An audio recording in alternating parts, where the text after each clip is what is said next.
என்ன கூட்டம் தீபாவளிக்கு? ஆமா. ஐயோ டேய் பயமா இருக்குடா.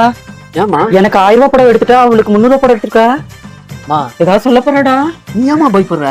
அதுக்கு தான் நான் ஒரு ஐடியா பண்ணிருக்கேன். என்ன பண்ண? 300 ரூபாய் புடவைல 1000 ரூபாய் ஸ்டிக்கர் ஒட்டிட்டேன். 1000 ரூபாய் புடவைல 300 ரூபாய் ஸ்டிக்கர் ஒட்டிட்டேன். அவளுக்கு 300 ரூபாய் புடவை எடுத்துன்னு போயிட்டு இந்தாடா 1000 ரூபாய் புடவை கொடுப்போம். ஏமாத்துருவா.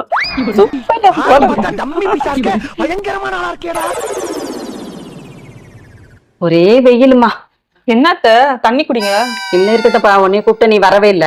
குழந்தைங்க ஸ்கூல் போனோம்ல, அதனாலதான் நான் வரல. கூப்பிட்டு வரணும். இந்த புடவைய பாரு, உனக்கு 1000 ரூபாய்க்கு எடுத்தான், எனக்கு ஒரு 300 ரூபாய்க்கு எடுத்தான். எனக்கு எதுக்கு அந்த 1000 ரூபாய் புடவை? நீங்க எடுத்துக்க வேண்டியதானே? சாதாரண 300 ரூபாய் புடவை போதும்ல. நான் தான் எப்பவுமே சுழியிலே இருக்கேனே. இருக்கட்டும்மா, கட்டுமா. அத இல்லம்மா, இதை கட்ட வேண்டியதானம்மா. இல்லத்த, எனக்கு இது போதும். நீங்க அதை பாத்துக்கீங்க, நான் இதையே கட்டிக்கிறேன். கலர் ரொம்ப அழகா இருக்கு.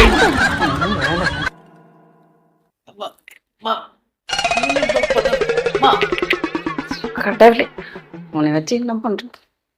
எனக்கு இந்த கலர் ரொம்ப அழகா இருக்குல்ல? சூப்பரா இருக்குது. தேங்க்ஸ்ங்க. என் வயிற்றுல கூட பறந்துருக்கேன். வேலை செஞ்சேன். தேங்க்யூ அத்தை. ஆமாம்மா, தேங்க்ஸ். சரிங்க, நான் போய் கட்டி பாக்குறேன்.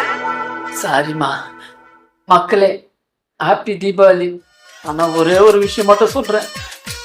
பொண்டாட்டியா இருந்தாலும் சரி, அம்மாவா இருந்தாலும் சரி, ஒரே ரேட்ல புடவை எடுத்து கொடுங்க. ஹாப்பி தீபாவளிமா.